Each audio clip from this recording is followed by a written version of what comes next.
Senhor, galera. Hoje vamos falar sobre um assunto polêmico dentro e fora da igreja. Hoje vamos falar sobre dízimo e ofertas. Bem sabemos que a palavra dízimo significa décima parte e oferta é um ato voluntário.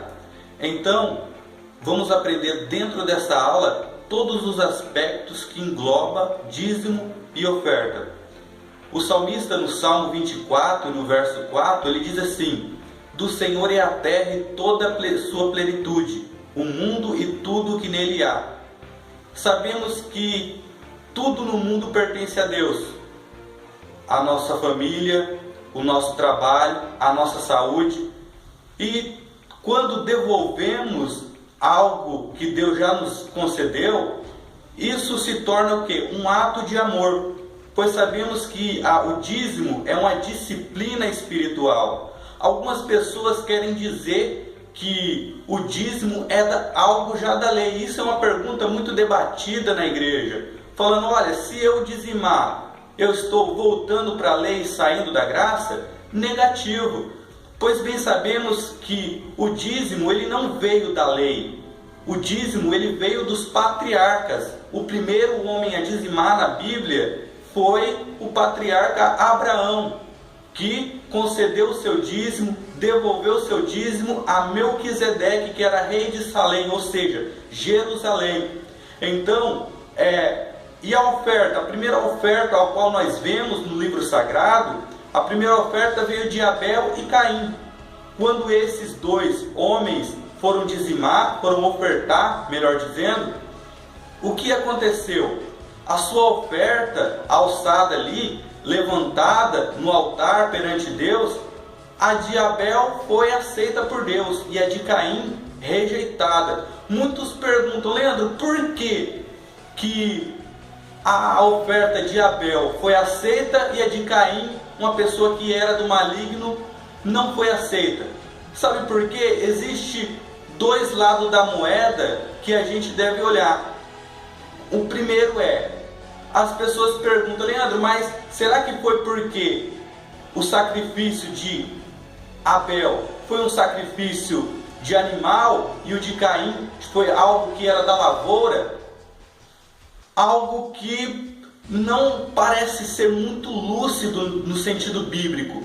Quando vemos que lá em Levítico, Deus aceitava tanto a oferta de sacrifício quanto a oferta de farinha e como a oferta da terra.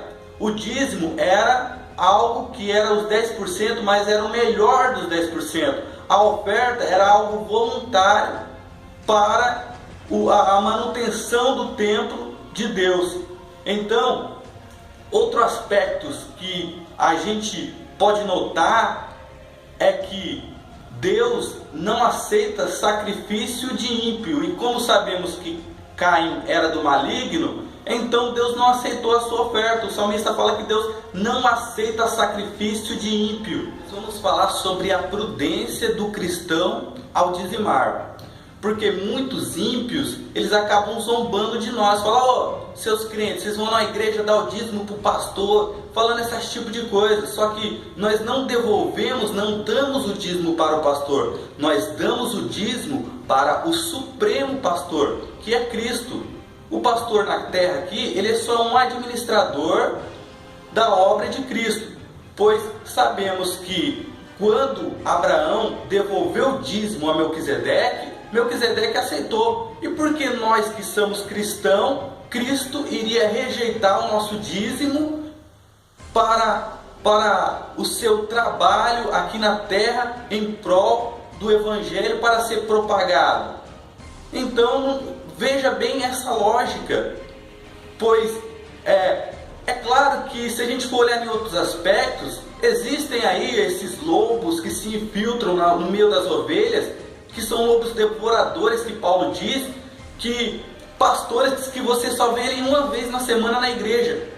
E esse tipo de pastor, ele fica lá, a igreja dá casa boa, dá carro bom, o cara fica lá o dia inteiro na Sky, mais de 500 canal, o cara fica o dia inteiro lá, não sabe nem o que assistir, fica o dia inteiro só trocando canal. Aí chega na igreja, entra na internet, faz um sermão, que não sabe nem da onde que veio aquela fonte daquele sermão, e chega na igreja vai querer pagar um dia espiritual, com uma religiosidade falsa, vã e vazia. Então, pois a gente sabe que Jesus, ele nunca falou contra o dízimo. Jesus falou contra os religiosos esses religiosos que dizimava, dizimava de forma vã, de forma vazia, com legalismo.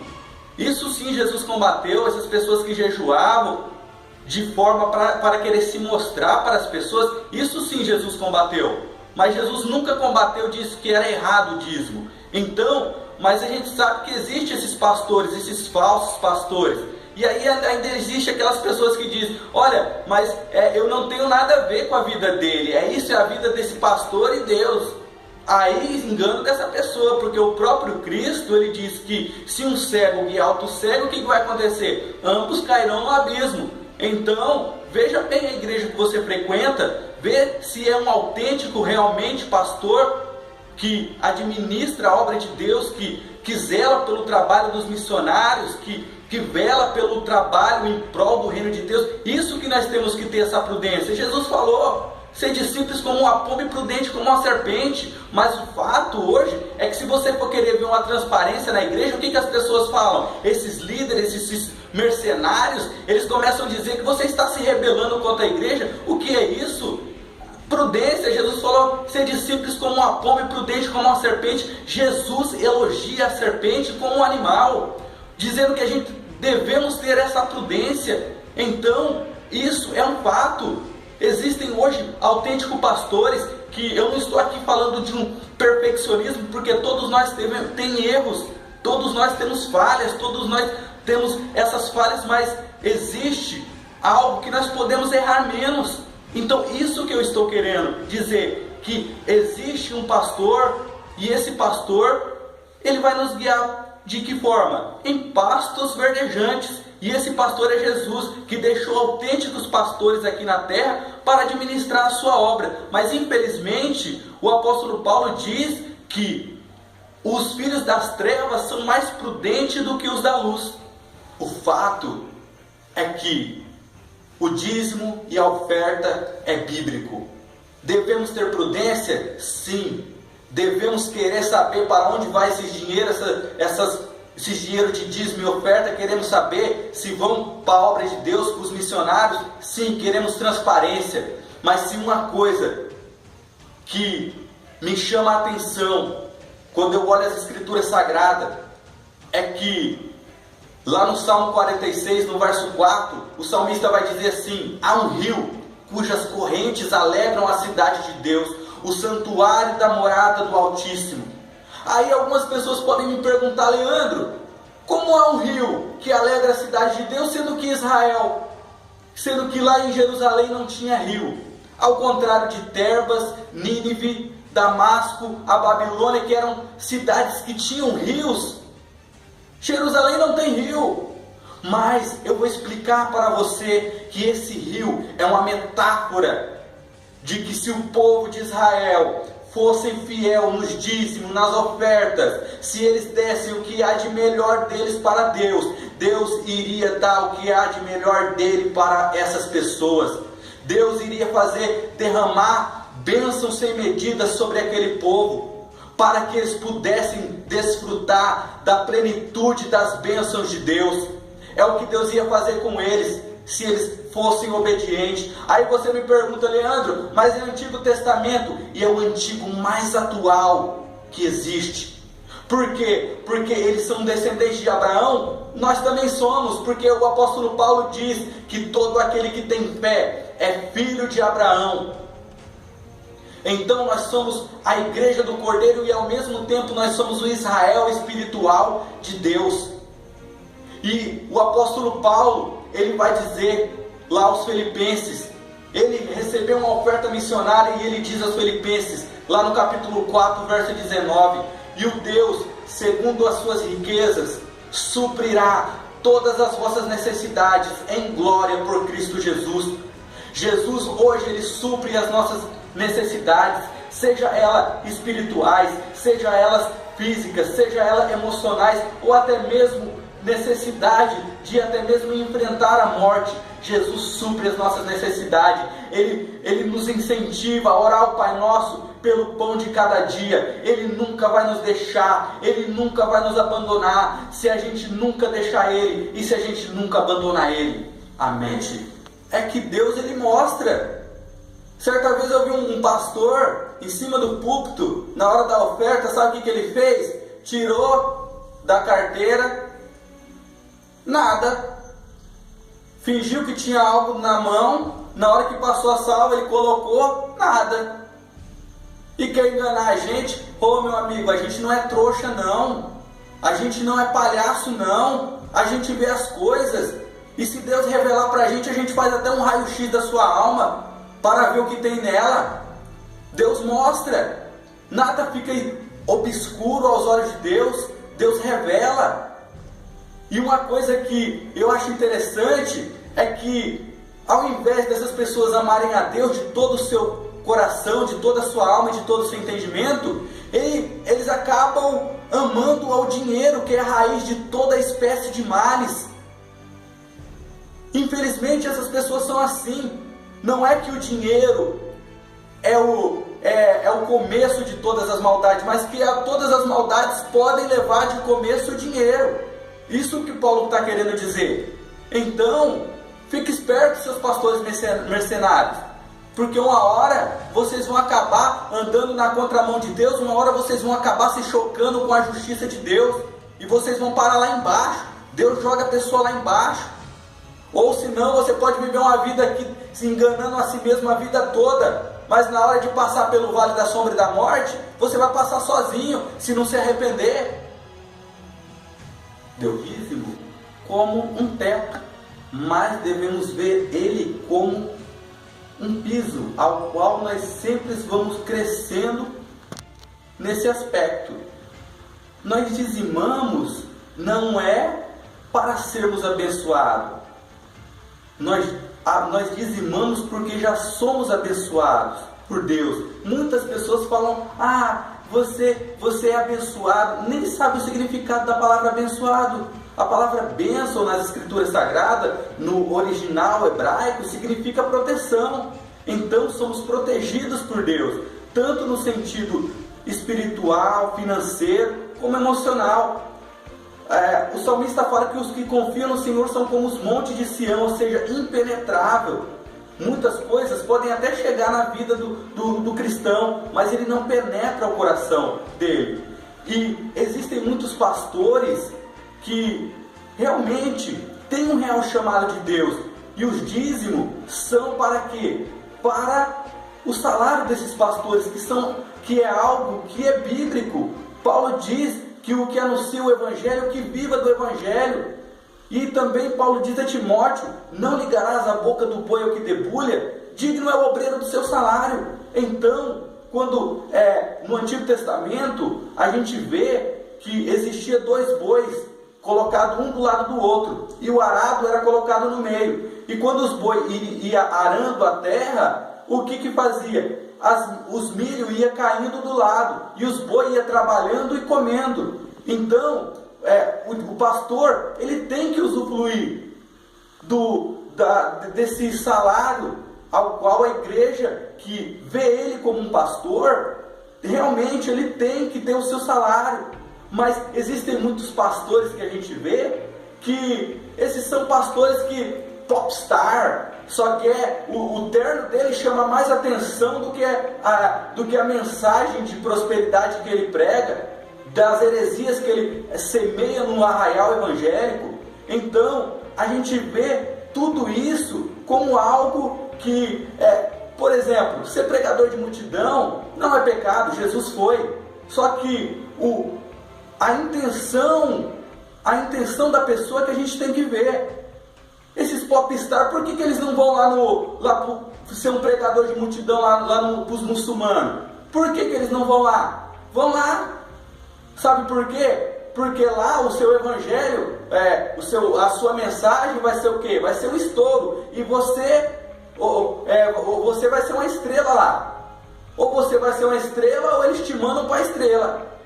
E se tem uma coisa que eu vejo que o seu salário, sabe qual vai ser o seu salário lá pregando para os muçulmanos? O seu salário lá, eu te garanto que se não for na direção de Cristo, vai ser a morte. Porque esses popstars, esses caras amarados aí que faz um curso de teologia, eu sou bacharel, isso, rapaz, dentro da Bíblia existe muitas pessoas que eram doutor e nunca fizeram um curso de teologia, eles estudaram, mas tiveram um real chamado de Deus. Não são essas pessoas hoje que são mercenários da palavra de Deus. E outra coisa que eu vou te dizer para esses mercenários, quer moleza, cara? Senta na banana, vai pentear macaco, vai chupar gelo, vai colocar semáforo para avião, vai fazer qualquer coisa, velho. Mas não venha na igreja disseminar suas heresias. A igreja é de Cristo, comprada e lavada pelo sangue dele. Então não venha aqui querer disseminar esses tipos de heresia para nós, porque nós não somos trouxa, nós não somos leitores casual da Bíblia, nós temos um real chamado de Cristo e estudamos a palavra de Deus sistematicamente. Não podemos ter uma visão fechada sobre o dízimo, pois bem sabemos que o dízimo e as ofertas são realmente bíblico e que muitos pastores hoje em dia dão uma de espiritual e às vezes as pessoas, os membros da igreja, tudo dizimam, são fiéis a Deus e eles às vezes querem zombar da fé do povo. Eu já vi cada coisa na igreja que a pessoa vai dizer só o sangue do cordeiro. Eu já vi uma vez uma pessoa falando, olha, não dê a oferta da viúva, não, dê o seu melhor. Só que eu fiquei imaginando, se ele quisesse arrancar um dinheiro da igreja maior, ele iria dizer, olha, dê a oferta da viúva. Sabe por quê? Porque a viúva deu tudo que ela tinha. Então, até no meio de arrecadar dinheiro, existe esses mercenários usam até uma falta de inteligência bíblica. Então, quando a gente vê isso, a gente fica abismado, pois a gente vê uma coisa, se tem uma coisa que eu acho interessante nas Escrituras Sagradas, é que Jesus, o mesmo Jesus que estava olhando aquele dia a oferta daquela viúva, que estava olhando a oferta daquelas pessoas que davam um monte de dinheiro para ser reconhecido, para ser visto pelas pessoas, assim Jesus olha as nossas ofertas hoje. Se a gente dá a oferta com a intenção de ser visto pelas pessoas que estão ao nosso derredor, ou se a gente dá a oferta com fé, com amor, com alegria, como Paulo disse, aquele que dá com alegria, não com tristeza ou por necessidade, porque Deus ama o que dá com alegria. A diferença é que hoje Jesus olha para a gente de uma forma diferente. Jesus olha para a gente com seus olhos como chamas de fogo. Ele esquadrinha o nosso coração, ele sabe qual é a intenção. E se tem uma coisa que não tem como fazer, é enganar Jesus, porque ele nos conhece por completo. Os pastores mercenários, eu tenho algo para dizer para eles. Vocês podem ostentar aqui na terra, vocês podem ter do bom e do melhor, vocês podem levar a obra de Deus de forma relaxadamente, mas se vocês morrerem neste estado, sem arrependimento, eu tenho um aviso para vocês bíblico, porque talvez vocês só abram a Bíblia como um novo convertido, abrem no meio e só vê coisas boas na Bíblia. Só que uma coisa eu digo, você vai passar pelo STU, pelo Supremo Tribunal do Universo, e lá não vai ter, lá você pode até dizer, Senhor, mas nós profetizamos em seu nome, Senhor, nós fizemos maravilhas em seu nome, e o Senhor vai falar, apartai-vos de mim, malditos, porque eu nunca vos conheci. As pessoas às vezes até podem zombar da nossa fé, falando, ei, você é pobre. Uma coisa que Tiago, meio-irmão de Jesus, que carrega o seu nome na epístola, ele fala que Deus chamou os pobres deste mundo para serem ricos na fé. Podemos não ter muitas coisas, podemos não ter do bom e do melhor aqui na terra, mas nós temos um tesouro no céu, e é lá que nós ajuntamos o nosso tesouro, aonde nem a ferrugem e nem a traça consomem. É lá que nós temos um tesouro para com Cristo. E uma coisa que nós temos é o Deus de Davi. Davi falou o quê? Fui moço, sou velho, mas nunca vi desamparado justo, e nem a sua descendência mendigar o pão. Sabe o que isso significa? Em toda a vida de Davi, Davi nunca viu, ele nunca viu um servo de Deus à mercê do nada. Podemos, às vezes, pelas circunstâncias da vida, podemos ter o nosso estômago vazio, mas o nosso coração e a nossa mente está cheia de Deus. A nossa provisão vem de Deus, aquele que nos concede o pão de cada dia, para que nós possamos servir a Ele. É este Deus que foi o mesmo ontem, hoje e será eternamente, Jesus Cristo. Veja que eu achei algo extremo, absurdo. Eu vi um pastor, certa vez, na hora da oferta, ele tirar o relógio do punho e colocar dentro da salva, querendo demonstrar para os fiéis a sua fé. Só que lá na tesouraria, ele foi lá e pegou o seu relógio de volta e colocou no punho. Então, esse tipo de pastor, vocês acham que são realmente pastores? Se for um dia, eles estão desviados da fé. Pastores que falam: irmão, faz um empréstimo para ofertar na igreja, e não mostra transparência para onde que vai esse dinheiro. Isso são pastores? Se a pessoa, não quer aqui generalizar, se Deus mesmo realmente mandar fazer um empréstimo ou outra qualquer coisa para ofertar na igreja, Deus se responsabiliza por aquela pessoa e por aquilo que ele fala. Mas o fato é que existem muitos pastores que querem aproveitar da boa fé das pessoas, e esse tipo de pastor são uma pedra de tropeço para o servo fiel de Cristo. Então tomem cuidado, seus falsos pastores, seus mercenários, porque mais cedo ou mais tarde a justiça de Deus, o juízo de Deus vai vir sobre a sua vida. Não esqueça de se inscrever no canal, dar aquele joinha lá, e é o seguinte, lembre-se do nosso lema: se nada der certo na vida, a gente finge que deu e bola para frente, e fiquem na paz de Cristo para todos os autênticos irmãos. E para os falsos irmãos, um recado: se converta, senão tu tá ferrado.